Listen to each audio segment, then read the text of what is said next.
ホラー話、なんかあるかの？今日も始めていくぞ。今回のラインナップはこんな感じだ。わかりやすいタイトルだね。早速確認しよう。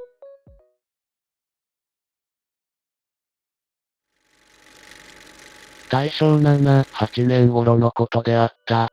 横須賀航空隊の N 隊と S 中尉は、それぞれ陸上偵察機を操縦して、A 飛行場に向けて長距離飛行を行い、目的地に到着して気力を休める暇もなく、直ちに帰還の途に就いた。両機は1000メートルの高度を保ちながら眼光していたが、箱根の上空に差し掛かったところで、密雲のために視界を遮られた上に、エアーポケットに入って機体が激しい勢いで落下した。そして、200メートルばかりも落下して、やっと危険を脱したので、N 隊はやや安心して、両機の方を見たが、両機の姿は見えなかった。N 隊は自分でも危険に遭遇しているので、もしやあの時にどうかしたのではないかと思って、S 中尉の身の上を心配し帰ってきた。それで着陸するなり、機体の手入れも忘れて西の方ばかり見ていた。と、20分ばかりして両機の姿が夕暮れの空に見えてきた。N 隊はほっとして両機の着陸するや否や駆けていって、S 隊の手を取った。おめでとう、やられたろう。やられた。君もか。そうだ。それから S 中尉は後ろの方を見た。それは同乗の M 兵装に声をかけるためであった。が、そこには、誰もいなかった。おや？みるみる S 中尉の顔色が変わった。N 隊員も気がついた。M 兵装か。そうだ。どうしたのだ？さあ、どこからいなくなったのだ？箱根へかかるまでは確かにいたのだが、それは大変だ。航空隊の方では M 兵装の行方を捜索したがわからなかった。その一方で S 中尉は、すっかり憂鬱になって平常の快活さを失った。そして、夜など歩いていると、行き違った人の顔が、M 兵装の顔に見えたり、また飛行機に乗ろうとして、機体に手をかけようとしてみると、同乗の練習生の顔が M 兵装に見えたりした。それは冬の薄曇りのした日のことであった。S 隊が格納庫の中で機体の手入れをしていると、飛行服を着た S 中尉が顔色を変えて飛んできて、M 兵装が俺の気に乗ってたのだ。と言ったかと思うと、そのままばったりと倒れてしまった。N 隊は驚いて S 中尉を抱えて病室へ駆け込んだ。後で聞いてみると、練習飛行中、S 中尉が何の気もなしに、後ろを振り向いてみると、誰もいなかった同乗席に、飛行服を着た一人の男が腰を掛けていた。それは、真っ青な顔をした M 兵装であったから、夢中になって着陸したというのであった。そんなことで S 中尉は極度の神経衰弱になり、熱海へ転地して静養していると、翌年の春になって、すっかり元気を回復したので帰ってきた。N 隊は非常に喜んで、それから毎日のように、二人で練習飛行を行ったが、ある日 N 隊が練習を終わって、兵舎へ帰って汗を拭いていると、練習生の一人が飛び込んできた。〇〇機が墜落しました。何？〇〇機が？〇〇機は今まで N 隊と共に練習飛行を行っていた。S 中尉の操縦していた飛行機であった。N 隊は夢中になって墜落現場へ駆けつけた。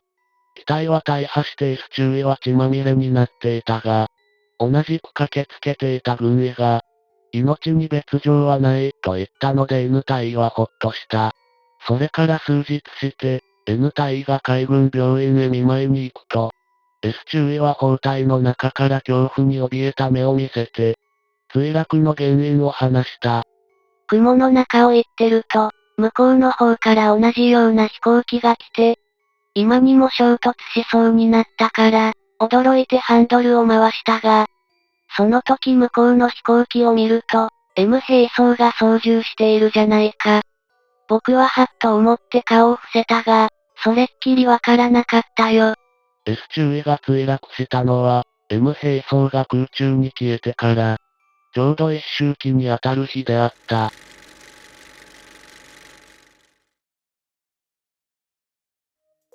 大正時代の飛行機のお話だけど、眼光とか密雲とか、言葉がちょっと難しいね。眼光は鳥の眼のように斜めに並んで飛ぶこと。密雲は厚い雲のことだな。聞き馴染みのない言葉の多さが文学らしさかもな。これってどういう状況から始まったの?2 機の偵察機が並んで飛行中、激しい乱気流に巻き込まれた。両機に乗っていたはずの M 兵装という男が、気づいた時には空中から忽然と姿を消していたんだ。飛行中に行方不明。言葉だけでも怖いよ。その後、操縦士の S 中尉の前に、亡霊になった M 兵装が現れるようになったよね。極限の神経衰弱に陥った S 中尉は静養に入った。M 兵装が消えてから丸1年が経った一周期に、再び悪夢が襲った。というのが大筋だ。雲の中で飛行機が前から突っ込んできたのが、怖すぎない？びっくりどころじゃないよ。そして、それを操縦していたのがあの M 兵装だったんだ。パニックになって墜落するのも仕方ないよ。とはいえ、高度1000メートルから空中へ放り出された。当時の M 兵装の恐怖と無念は想像を絶する。だからこそ、一緒に飛んでいた S 中尉を、引きずり込もうとしたのかな。ちょうど一周期という霊的な節目に、未練のエネルギーが最高潮に達して、実体となって飛行機を墜落させたんだろうな。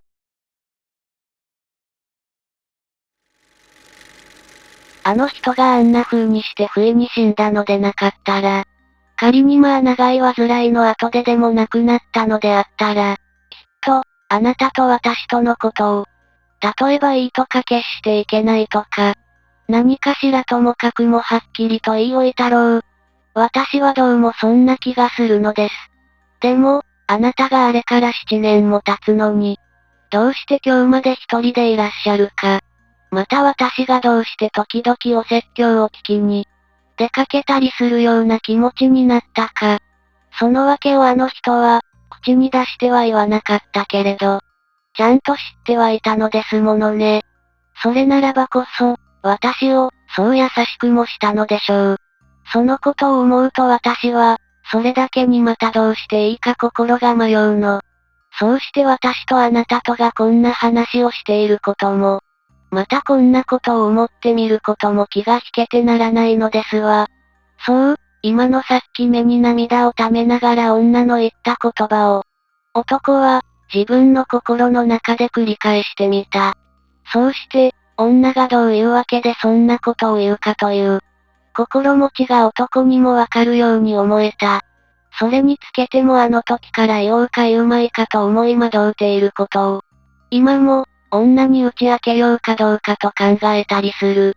それは全く、私はあの後幾度あの男が死んでさえくれたら、と思ったことがあるかしれないのです。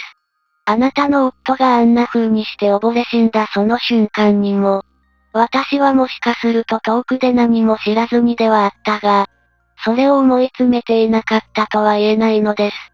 実際、それほどたびたび私はそのことを思ったのだから、男が言おうか言うまいかとしている。言葉というのはそれだけのことである。六畳の仏壇の間に、青白くやつれた病児。6つになる女の子の枕元から少し離れたところに女は座っている。さっきからごく低い音で三味線をもてあそびながら、目を畳の上に見据えている。その同じあたりの畳の上を見入って男も、今言ったようなことを考え続けていたが、そんな神経質な考え方を突き放そうとして、目を上げて女の横顔をじっと見た。肘枕をしている男の目には女の顔が少し赤を帯びてきたように思えた。その時、部屋の中が少し明るくなったと思うと、障子の腰に薄れ日が差した。あら、日が当たってきたわ。独り言のように女は言って、身を浮かせながら障子を引いた。雲に絶え間があって、さみだれの晴れ間である。女は空を見上げてから、意味もなく男の方を見返った。少し不自然に歪んでいる笑い顔であった。まだ乾ききらない今のさっきの涙と笑いとで女の目は輝かであった。今まで女の横顔を盗み見ていた男の目は、女のその眼差しを眩しがるように避けて、視線は庭の方へ向けられた。軒から雨だれが光って雫している。紫陽花があってもいい庭ですがね。男はつかぬことを言った。女は答える。嫌ですよ、紫陽花などは。あれは病人の絶えない花だというじゃありませんか。そう。そんなことも言いますね。女は再び三味線を取り上げた。男は急に肘枕から起きて座り直した。彼は、周り縁に人が来ると思ったからであった。ばあやがもう帰ったのかしら。女もそう言った。眠っていた子供が、突然。その時、けたたましく泣き立てた。母親は今取り上げたばかりの三味線をそこに置くと、子供の枕元へにじり寄った。お父さん、お父さん、お父さん。子供は母の顔を見ようともせずにそう叫び続けた。どうしたの？どうしたの？夢を見たのね。女は哀れみをこうように男の方を見やりながら、はじめは子供にそうしてだんだんと男に言った。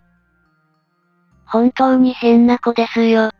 今になってお父さんばかり恋しがるのよ。それにここでなきゃ。仏壇の間でなきゃ寝ようとしないの。男はそれには答えようともしなかった。心臓が不思議に早く打って、耳鳴りがするのに気がついた。女はふと自分の背後を振り返ってみなければならなかった。そこにはしかし、元より何もなかった。ただ病み疲れた子供は、痩せ衰えて、そう大きく、そう透明になった黒い瞳をパッチリと見張って、母の肩越しに、空間を、部屋の隅をいつまでも凝視した。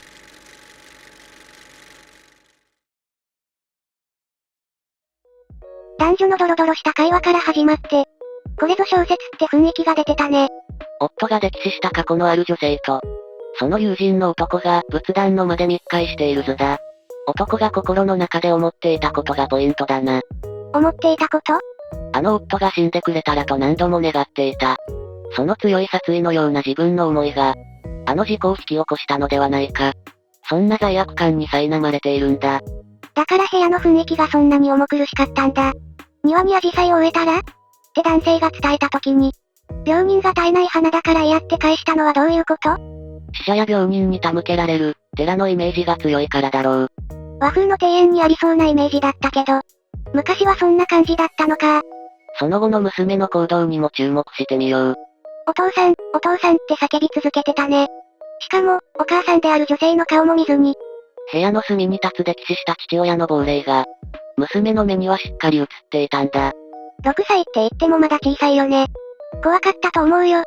自分の死を願っていた不倫相手の男と、今まさに我が子の枕元で愛を囁き合っている妻。夫婦仲が冷え切っていたとはいえ、そんな両者を見てしまったら、水浸しの父親の霊も浮かばれないだろう。その念や視線を感じ取って、振り返ったってことなのかな。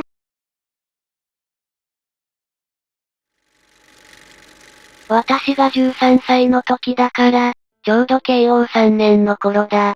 当時私は京都寺町通りのある書房にいたのであるが、その頃にそこの主人夫婦の間に、男の子が生まれた。すると奇妙なことに、その子に肛門がないので、それがため、生まれて3日目の朝、ついに死んでしまった。やがて親戚や近所の人たちが、集まってきて、あちらで言うよとぎ、東京で言えば通夜であるが、それがある晩のこと始まった。冬のことで、あたりは至って静かなのに、鐘の音が寂しく聞こえる。私はいつも、店で書籍が積んである傍らに、寝るのが例なので、その晩も、用をしまって、もう遅いから、例のごとく一人で床に入った。夜が更けるにつれ、夜とぎの人々も、眠気を催したものか、鐘の音もようように、遠く消えていくように、折々一人二人の叩くのが聞こえるばかりになった。それはあたかも昔の7つ下がり、すなわち今の4時頃だったが、ふと私は目を覚ますと、店から奥の方へ行く土間の隅のところから、なんだかぽっと煙のような、楕円形の赤ん坊の大きさくらいのものが、下からスーッと出たかと思うと、それが灯芯の明かりが薄赤く店の方の、つまり私の寝ていた、布団の裾の方へ、流れ込んで映っている。ここに3尺ばかり空いてる障子のところを通って、夜とぎの人々が集まってる座敷の方へ、ふーっと入っていった。それが入っていった後には、例の薄赤い火の影が、ようようと暗く陰っていって、真っ暗になる。やがてしばらくすると、またそれが奥から出てきて、元のところへ来て、ぷっと消えた。私は子供心にも、不思議なものだとは思ったが、その時には決して恐ろしいというような考えは、少しも浮かばなかった。よく見てやろうと、私は床の上に置き直って見ていると、またぽっと出て、やっぱり奥の間の方へふーっと行く。すると間もなくして、また出てきて消えるのだが、そのぼんやりとした楕円形のものを見つめると、なんだか小さい手であたかも合唱しているようなのだが、頭も足もさらにわからない、ただ灰色のガス体のようなものだ。こんな風に、同じようなことを3度ばかり繰り返したが、その後はそれも止まって、何もない。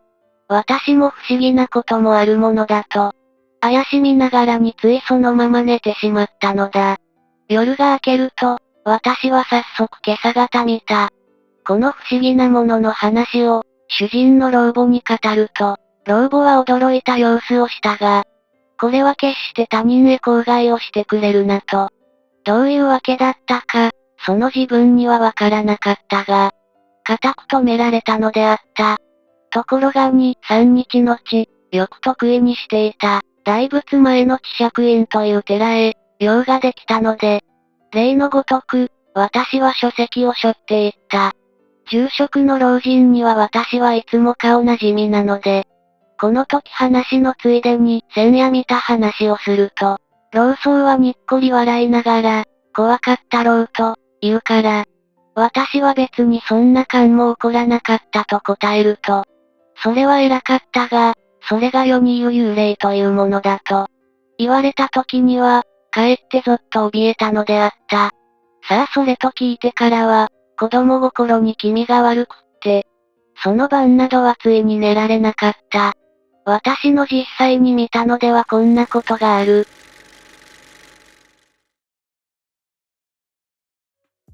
ぽっと煙みたいな楕円形のものが現れて、お通夜の部屋に入っていった。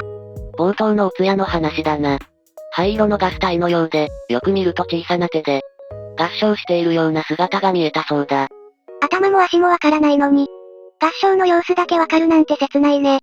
この話をご主人のお母さんに伝えたら、他人に絶対に言うなって口止めされたのはなぜ？当時の時代背景によるものだな。先天的な不備があってすぐに死んだ子供は、家の恥やたたりとして隠したがる風潮があった。今じゃ考えられないようなことだね。住職からそれが幽霊だと教えられた瞬間、語り手は急に恐怖を植え付けられたんだ。最初は怖くなかったのにね。私も、それが幽霊だって分かったら、一気に怖くなっちゃうかも。あの合唱していた赤ん坊の霊は、自分が生まれてきた証を求めて、最後に家族の元へ挨拶に行っていた。ただ、それだけなのかもしれないな。なんだかちょっぴり物悲しいね。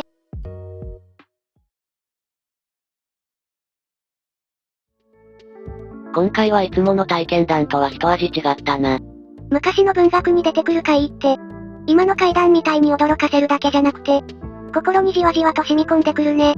古い言葉で綴られた記録だからだろう。当時の人間の生々しい感情や、時代背景の闇が濃縮されているがゆえに、だ。私の家って古いものがたくさんあるから、怖い書物が眠ってないといいな。